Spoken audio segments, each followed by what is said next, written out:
Father को जामीन नहीं देना चाहिए, इसके बारे में सरकार पक्ष की तरफ से और हमने भी इंटरवेनर की तरफ से आर्ग्यूमेंट किया है और उन्होंने जिस आधार पर जामीन बेल मांगने की कोशिश की है वो कोर्ट ने रिजेक्ट किए हैं और उन्होंने कहा है कि 24 तक उनको जुडिशियल कस्टडी में रखा जाएगा। मुझे लगता है कि कानूनी तरह से कोई सोचेगा और देखेगा तो भी ये दिखाई देता है कि फादर है उसकी कंप्लीटली गलती है। उसने अपने लड़के को व्हीकल चलाने के लिए नहीं देना चाहिए था। उसके पास वो 18 इयर्स का नहीं है, फिर वो जा नहीं सकता है पब में, फिर भी पब में जाने की अनुमति देना ये भी गलत है। और उन्होंने जो एक तकलादू स्वरूप का युक्तिवाद प्रेजेंट करने की कोशिश की कि ड्राइवर को उनके साथ भेजा था, तो ड्राइवर को भेजा था तो ड्राइवर ने कार ड्राइव करना चाहिए था। जिसके पास लाइसेंस ही नहीं है वो कार चलाएगा और ड्राइवर बाजू में बैठेगा, ये भी कंप्लीट इलीगल थिंग है। इस परिवार का जो नाम जोड़ा जा रहा है अंडरवर्ल्ड के साथ में, उसके बारे में कुछ हुआ? नहीं, उसका कुछ उल्लेख नहीं हुआ है, लेकिन मैं ये बहुत क्लैरिटी से बताना चाहता हूँ कि उसके पिताजी, वो लड़के के दादाजी गुनेगार होंगे, मर्डरर होंगे या किसी गैंग से संबंधित होंगे। इसका ताल्लुक इस केस से कुछ भी नहीं है, जीरो ताल्लुक है। बिकॉज उसने गाड़ी चला के जिस तरह से लोगों को अपघातग्रस्त करके मार डाला है, तो ये उसकी पूरी जिम्मेदारी है और उसके फादर की जिम्मेदारी इसलिए है कि वो 18 साल का नहीं था। इसलिए अंडरवर्ल्ड से संबंध कोई होगा या नहीं होगा, उसका कुछ संबंध इस केस से नहीं है।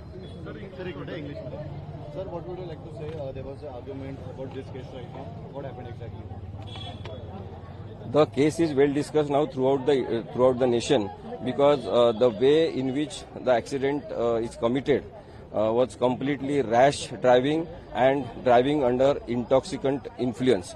So the father is completely guilty of the offence committed by his child because he has not taken proper care. Juvenile Justice Act talks about due care and precautions related to the juvenile. So as a juvenile, he should be protected and taken care of. The father has not followed his responsibilities, so the accident is committed. And the other thing is there is absence of proper provisions to be mentioned in the FIR. Why police have registered one offence and filed 2 FIR? That is the question which can be taken to the High Court also. And because that is grave mistake of the police.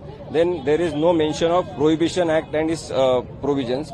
There is complete manipulation of the FIR. Might be police have been pressurized by someone, and so I think they are trying to mislead the court on one level. But now the matter is discussed in the society. That's why the societal pressure is compelling the police to be on the track of the law. There's a talk in society about the Agarwal family having relations with Underworld. What would you like to say about that? See, might be they are having some underworld relations, but that is not the fact related in any manner to this case, because this is a case related to accident and 2 important lives have been lost. And the child, juvenile in care of protection, he has committed the offence because he was instigated, supported and promoted by his father for doing such things which are completely illegal. So this case will be scrutinized only on the basis of the facts and the circumstances related to accident, not on the other. So this is only just rumors. Yes.